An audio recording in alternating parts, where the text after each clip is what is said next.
Future birds, welcome back to my channel.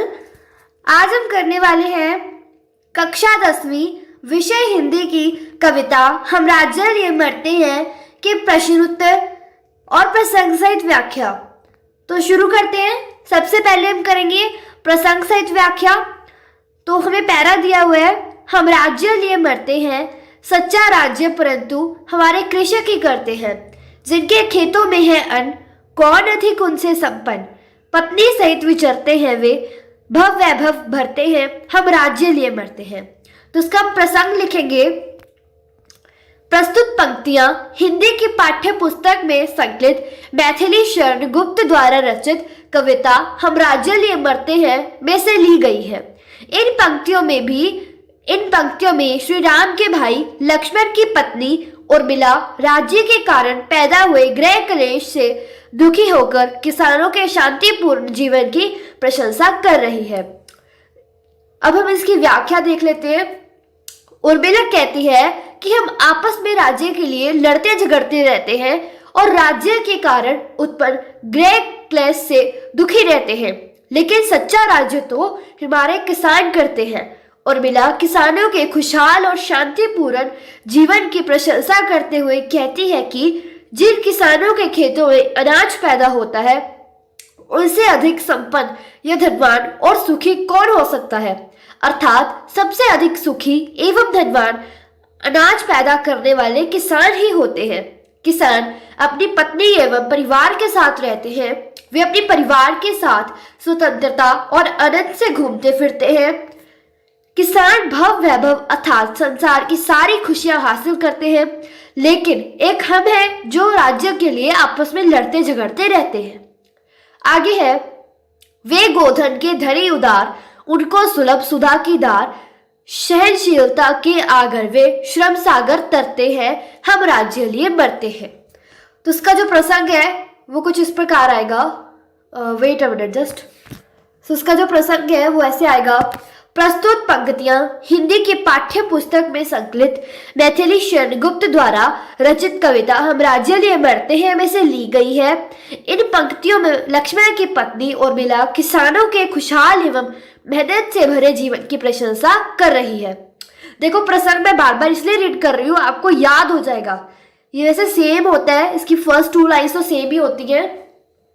तो इसमें व्याख्या आएगी। उर्मिला कहती है कि किसानों के पास गोधन अर्थात गाय रूपी धन होता है। किसान बड़े दिल वाले, उदार एवं सरल होते हैं। किसानों को गाय का दूध बड़ी सरलता से प्राप्त हो जाता है, जो अमृत की धारा के समान मधुर और गुणकारी होता है। किसान बहुत सहनशील होते हैं। वे धीरज रखकर और कड़ी मेहनत करते हुए जीवन रूपी सागर को पार करते हैं। एक तरफ हम हैं जो राज्य के लालच और अभिमान में ही लड़ते मरते रहते हैं। आगे है, यदि वे करी उचित है गर्व, बात बात में उत्सव पर्व, हमसे प्रहरी रक्षक जिनके, वे किससे डरते हैं, हम राज्य लिए मरते हैं। तो प्रसंग आएगा इसका। प्रस्तुत पंक्तियां हमारी हिंदी के पाठ्य पुस्तक में संकलित मैथिली शरण गुप्त द्वारा रचित कविता हम राज्य लिए मरते हैं में से ली गई है। इसमें कविता की नायिका उर्मिला ने किसानों के जीवन को राज्य के अधिकारियों के जीवन से उत्तम माना है। व्याख्या। उर्मिला कहती है कि यदि किसान अपने इस खुशहाल एवं शांतिपूर्ण जीवन पर गर्व करते हैं तो उनका अपने ऊपर गर्व करना उचित है। किसान हर अवसर को त्योहार की तरह मनाते हैं और समारोह करते हैं। वे हमेशा नाचते गाते और आनंद के साथ जीवन व्यतीत करते हैं। जिन किसानों की रक्षा हम जैसे पहरेदार अर्थात राजा और हमारी सेना करते हैं, उन्हें किसी से डरने और किसी से बात की चिंता करने की क्या जरूरत है। आगे है, किसान निडर होकर अपना जीवन व्यतीत करते हैं। इसके विपरीत हम जो राज्य के अधिकारी हैं, राज्य हासिल करने के लिए आपस में लड़ते झगड़ते रहते हैं। आगे है, करके मीन मेघ सबोर, किया करे बुधवाद कठोर, शाखा मई बुद्धि तज कर वे, मूल धर्म धरते हैं, हम राज्य लिए मरते हैं। तो उसका प्रसंग आएगा। प्रस्तुत पंक्तियां हिंदी की पाठ्य पुस्तक में संकलित मैथिली शरण गुप्त द्वारा रचित कविता हम राज्य लिए मरते हैं में से ली गई है। इसमें कविता की नायिका उर्मिला किसानों द्वारा धर्म के मूल रूप को अपनाने की बात कर रही है। तो इसकी व्याख्या आ जाएगी। उर्मिला कहती है कि विद्वान अथवा ज्ञानी लोग हर बात में मीन मेक करते हैं। वे हर बात में दोष निकालकर व्यर्थ में बहस करते हैं, चाहे उस बहस से कुछ हासिल हो या नहीं। लेकिन किसान अलग अलग संप्रदायों की बातों में नहीं पड़ते और धार्मिक सिद्धांतों की बाल की खाल नहीं निकालते। वे धर्म की मूल बात को समझते हैं। वे अपना कर्म करते हैं, मेहनत करते हैं और सीधा सरल और सहज जीवन जीते हैं। किसान जानते हैं कि उनका मूल धर्म मेहनत करना ही है, इसलिए वे इन सब बातों में ना पड़कर कड़ी मेहनत करके अपना जीवन व्यतीत करते हैं। इसके विपरीत हम क्षत्रिय लोग सही गलत के सिद्धांतों में पढ़कर राज्य हासिल करने के लिए आपस में लड़ते झगड़ते रहते हैं। आगे है, होते कहीं वही हम लोग, कौन भोगता फिर ये भोग। उन्हीं अन्नदाताओं के सुख आज दुख हरते हैं, हम राज्य लिए बढ़ते हैं। तो उसका जो प्रसंग है वो आएगा। प्रस्तुत पंक्तियां हिंदी की पाठ्य पुस्तक में संकलित मैथिली शरण गुप्त द्वारा रचित कविता हम राज्य लिए बढ़ते हैं में से ली गई है। इसमें कविता की नायिका उर्मिला ने किसानों के जीवन को राज्य करने वालों अधिकारियों के जीवन में से कहीं बेहतर माना है। आगे है व्याख्या। उर्मिला कहती है कि मान लो अगर हम भी किसान होते तो राज्य की उलझनों से उत्पन्न कष्टों और दुखों को फिर कौन भोगता। किसान हमारे अन्नदाता हैं और अपने अन्नदाता के सुख से भरे जीवन को देखकर ही हमारे सभी दुख दूर हो जाते हैं। लेकिन खेद की बात है कि सब समझते हुए भी हम इस अभिमान के कारण मरे जा रहे हैं कि हम एक राज्य के अधिकारी हैं और राज्य हासिल करने के लिए आपस में लड़ झगड़ रहे हैं। आगे है शब्दार्थ। मरते हैं, दुखी होते हैं, उदार दानी, उत्सव समारोह, संपन्न धनी, सुधा गाय का अमृत जैसा दूध, पर्व त्योहार, भव वैभव, संसार के ऐश्वर्य, आगर खजाना, श्रम मेहनत, मीन मेक, दोष निकालना, तर्क वितर्क करना, गोधन गाय रूपी धन, गर्व अभिमान, बुद्ध बुद्धिमान, वाद विवाद, तजकर छोड़कर, भोग सुख। आगे है प्रहरी पहरेदार, कृषक किसान, अन्नदाताओं अन्न देने वाले किसान, करते हैं दूर करते हैं। आगे आते हैं क्वेश्चन आंसर यानी प्रश्न उत्तर। एक या दो पंक्तियों में इनके जवाब देने हैं। तो पहला प्रश्न है, प्रस्तुत गीत में उर्मिला किसकी प्रशंसा कर रही है। इसका आ जाएगा किसानों के खुशहाल एवं शांतिपूर्ण जीवन की। किसान संसार को समुद्र कैसे बनाते हैं, अपने मेहनत से अनाज पैदा करके। किसान किस प्रकार परिश्रम रूपी समुद्र को धीरज से तैर कर पार करते हैं। किसान सहनशीलता के भंडार होते हैं, वे धीरज और कड़ी मेहनत करते हुए परिश्रम रूपी समुद्र को पार करते हैं। आगे है, किसानों को अपने पर गर्व करना उचित है क्योंकि किसान समस्त संसार का अन्नदाता होते हैं। वे अपने परिवार के साथ रहते हुए संसार के सभी सुखों का भोग करते हैं। उनके पास गाय रूपी धन होता है। किसान सहनशीलता के साथ जीवन रूपी श्रम सागर को पार करते हैं। आगे है, किसान व्यर्थ के वाद विवाद को छोड़कर किस धर्म का पालन करते हैं। तो इसका आएगा, वे अपने मूल धर्म कड़ी मेहनत करने का पालन करते हैं। हम राज्य लिए मरते हैं में उर्मिला राज्य के कारण होने वाले किस कलह की बात कहना चाहते हैं। इसका आएगा, उर्मिला राज्य के कारण होने वाले गृह कलह अर्थात पारिवारिक लड़ाई झगड़े की बात कहना चाहती है। आगे है हमारे पास भाषा बोध, इसे भी रिवाइज कर लेते हैं।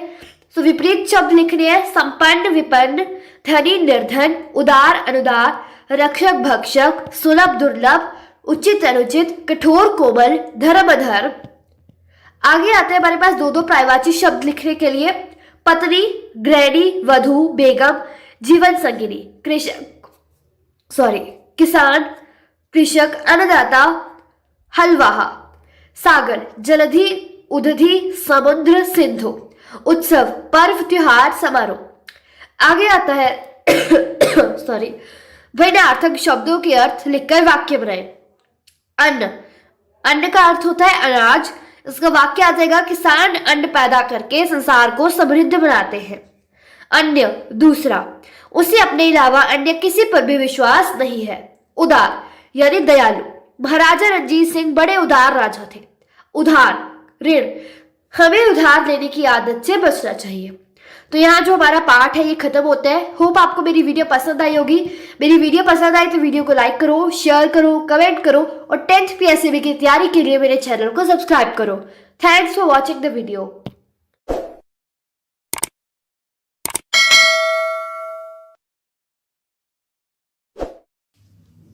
Hello my future birds, welcome back to my channel. आज हम करेंगे कक्षा 10वीं का विषय हिंदी का पाठ 5, जो कि एक कविता है गाता खग। तो शुरू करते हैं। सबसे पहले हम इसकी प्रसंग व्याख्या करेंगे।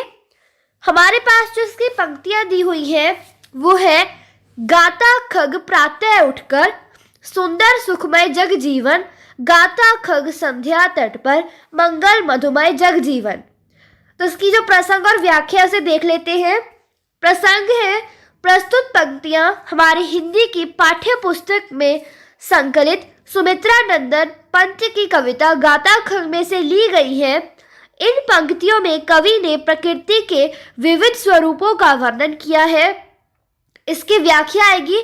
कवि कहता है कि प्रभात के समय पक्षी उठकर मधुर गीत गाता है और संसार के लोगों के सुखी एवं समृद्ध जीवन की कामना करता है। संध्या यानी शाम के समय वह कल्याणकारी और मधुमय जीवन के गीत गाता है। आगे है, कहती अपलक तारावली अपनी आंखों का अनुभव, अवलोक आंख आंसू की भराती आंखें नीरव। तो इसका जो प्रसंग है वो है, प्रस्तुत पंक्तियां हमारी हिंदी की पाठ्य पुस्तक में संकलित सुमित्रा नंदन पंत की कविता गाता खग में से ली गई है। इन पंक्तियों में कवि ने प्रकृति के विविध स्वरूपों का वर्णन किया है। तो इसकी व्याख्या आ जाएगी। कवि कहता है कि तारों की पंक्तियां अपनी आंखों से देखा हुआ अनुभव बताती हैं। वे मानव के दुख और आंसू देखकर चुपचाप औस के रूप में मानो स्वयं भी आंसू बहाती हैं। आगे है, हंसमुख प्रसून सिखलाते पल भर है जो हंस पाओ, अपने उर की सौरभ से जग का आंगन भर जाओ।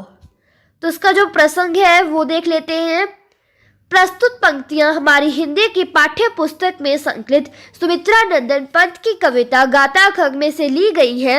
इन पंक्तियों में कवि ने प्रकृति के विविध स्वरूपों का वर्णन किया है। इसकी व्याख्या आ जाएगी। कवि कहता है कि मुस्कुराते हुए फूल मानव को यह संदेश देते हैं कि यह जीवन बहुत छोटा है और हमें सदा मुस्कुराते रहना चाहिए। वह हमें यह संदेश देते हैं कि संसार में आशा और उम्मीद की खुशियां बांटकर संसार के आंगन को मुस्कुराहट से भर दो।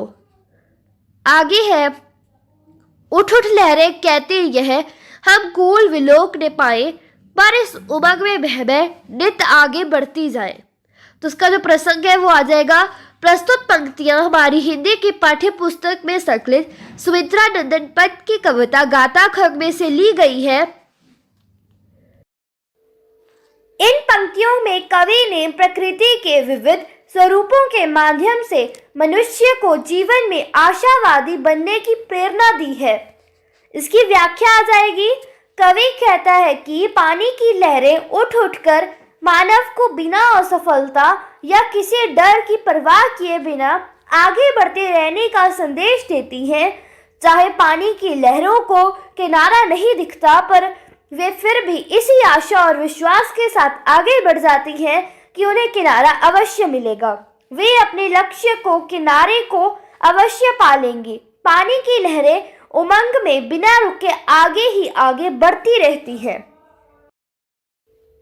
आगे है, कंप कंप हिलोर रह जाती, रे मिलता नहीं किनारा, बुध बुध विलीन हो चुपके, पा जाता आशय सारा।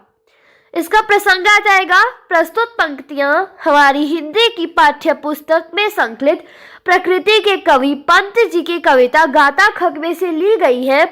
इसमें कवि ने प्रकृति के उद्दखों के माध्यम से मनुष्य को आशावादी बनने की प्रेरणा दी है। इसकी व्याख्या आ जाएगी। लहरें कांपती कांपती ही रह जाती हैं, परंतु उन सभी को किनारा तो नहीं मिल पाता। इधर पानी का बुलबुला चुपचाप पानी में ही विलीन होकर जीवन का सारा उद्देश्य समझ जाता है कि यह जीवन नश्वर है, यही उत्पन्न होना है और यही समाप्त होना है। तो हमारी जो प्रसंग व्याख्या है वो तो यहाँ समाप्त हो जाती है। आगे आते हैं एक या दो पंक्तियों वाले जो प्रश्न उत्तर है। सबसे पहला प्रश्न है, पक्षी प्रातः उठकर क्या गाता है? पक्षी प्रातः उठकर संसार के समस्त प्राणियों के सुख एवं समृद्ध जीवन की कामना के गीत गाता है। तारों की पंक्तियों की आंखों का अनुभव क्या है? तारों की पंक्तियां मानव के दुख और आंसू देखकर औस के रूप में स्वयं भी आंसू बहाती है। फूल हमें क्या संदेश देते हैं? फूल हमें हमेशा मुस्कुराने का संदेश देते हैं। लहरें किस उमंग में आगे बढ़ जाती हैं? लहरें अपने लक्ष्य अर्थात किनारे से मिलने की आस में उमंग के साथ आगे बढ़ जाती है। आगे है आखिरी प्रश्न, बुलबुला विलीन होकर क्या पा जाता है? बुलबुला विलीन होकर अपने जीवन के अंतिम लक्ष्य को पा जाता है। तो जो हमारा पाठ है वो यही समाप्त होता है। खूब आपको वीडियो अच्छी लगी होगी। वीडियो अच्छी लगी तो वीडियो को लाइक करो, शेयर करो, कमेंट करो और चैनल को सब्सक्राइब करो। Thanks for watching the video. Hello my future birds, welcome back to my channel. आज हम करेंगे कक्षा 10वीं का विषय हिंदी का पाठ 6 जो कि एक कविता है जड़ की मुस्कान। सबसे पहले हम इसकी प्रसंग व्याख्या देखेंगे। तो शुरू करते हैं। सबसे पहले हमें कुछ पंक्तियां दी हुई हैं, इन्हें रीड कर लेते हैं। एक दिन तने ने भी कहा था, जड़ तो जड़ ही है, जीवन से सदा डरी रही है और यही है उसका सारा इतिहास कि जमीन में मुंह गड़ाए पड़ी रही है। लेकिन मैं जमीन से ऊपर उठा, बाहर निकला, बढ़ा हूँ, मजबूत बना हूँ, इसी से तो तना हूँ। तो इसका प्रसंग आ जाएगा। प्रस्तुत पंक्तियां हमारी हिंदी की पाठ्य पुस्तक में संकलित श्री हरिवंश राय बच्चन की कविता जड़ की मुस्कान में से ली गई हैं। इस कविता में कविता के माध्यम से कवि व्यक्ति को अपने मूल को सदा याद रखने की प्रेरणा देते हुए कहते हैं कि इसकी व्याख्या आ जाएगी। एक दिन तने ने जड़ को संबोधित करते हुए कहा कि तू तो जड़ है, यानी निष्क्रिय है और जिंदगी से सदा डरी रही है और तेरा यही इतिहास है कि तू धरती के अंदर मुंह गड़ाए अर्थात मुंह छिपाए पड़ी रहती है। तना अपने आप को महत्वपूर्ण बताते हुए कहता है कि मैं जमीन से ऊपर उठा, बाहर निकला, बढ़ा हूँ, इसलिए आज मैं तन कर खड़ा हूँ। आगे आता है। आगे फिर डाली कहती है, एक दिन डालों ने भी कहा था, तना किस बात पर है तना? जहाँ बिठाल दिया गया था वहीं पर है बना। प्रगतिशील जगती में तिल भर नहीं डोला है। आगे है, wait a minute, just let me zoom it, wait a minute. खाया है मोटाया है, सहलाया चोला है, लेकिन हम तने से फूटी, दिशा दिशा में गई, ऊपर उठी नीचे आई, हर हवा के लिए डोल बनी लहराई, इसी से तो डाल कहलाई। प्रसंग आ जाएगा। प्रस्तुत पंक्तियां हमारी हिंदी की पाठ्य पुस्तक में संकलित श्री हरिवंश राय बच्चन की कविता जड़ की मुस्कान में से ली गई है। इस कविता के माध्यम से कवि व्यक्ति को अपने मूल को सदा याद रखने की प्रेरणा देते हुए कहते हैं कि व्याख्या है, एक दिन तने से ही निकली हुई डालियों ने अपनी श्रेष्ठता सिद्ध करते हुए तने को कहा कि तू किस बात का अभिमान कर रहा है, तुझे जहां बिठा दिया गया तू वहीं पर लहराती है। इस विकासशील युग में सभी आगे बढ़ते हैं, लेकिन तू यहीं पर खाया पिया और मोटापे से भरकर यहीं पड़ा रहा, कभी इधर उधर डोला नहीं, अर्थात तूने कभी हवा में झूलने हिलने का आनंद ही नहीं लिया। हम तुझसे ही निकली, आज हवा के साथ साथ झूलती है, इसलिए हमारा नाम डाली है। उसके बाद पत्तियां कहती हैं, एक दिन पत्तियों ने भी कहा था, डाल में क्या है कमाल, माना वह झूमी झुकी डोली है, ध्वनि प्रदान दुनिया में एक शब्द भी वह कभी बोली है, लेकिन हम हर स्वर करती है, मरमर स्वर मरमरा भरती है, नूतन हर वर्ष हुई पतझड़ में झड़, भार फूट फिर छेरती है, विथकित चित्त पंथी का शाप ताप हरती है। प्रसंग प्रस्तुत पंक्तियां हमारी हिंदी की पाठ्य पुस्तक में संकलित श्री हरिवंश राय बच्चन की कविता जड़ की मुस्कान में से ली गई हैं। इस कविता के माध्यम से कवि व्यक्ति को अपने मूल को सदा याद रखने की प्रेरणा देते हुए कहते हैं कि व्याख्या। इन पंक्तियों में डाली पर उसकी पत्तियां व्यंग करते हुए कहती है कि तुम चाहे हवा में डोलती हो, पर हर हर की आवाज़ अर्थात पत्तों के सरसराने की आवाज़ तो हम ही करती है। इस ध्वनि प्रधान दुनिया में तुम एक शब्द नहीं बोल सकती। हम हर पतझड़ में झड़कर बहार के मौसम में फिर से नए रूप में उभरकर पथिकों के मन के दुखों और उनके तन की तपन को दूर करती है। ऐसा सामर्थ्य तुम में नहीं है। उसके बाद फूल बोलते हैं, एक दिन फूलों ने भी कहा था, पत्तियों ने क्या किया? संख्या के बल पर बस डालों को छाप लिया। डालों के बल पर ही चल चपल रही है, हवाओं के बल पर ही मचल रही है, लेकिन हम अपने से खुले खिले फूले हैं, रंग लिए, रस लिए, पराग लिए। हमारी यश गंध दूर दूर दूर फैली है।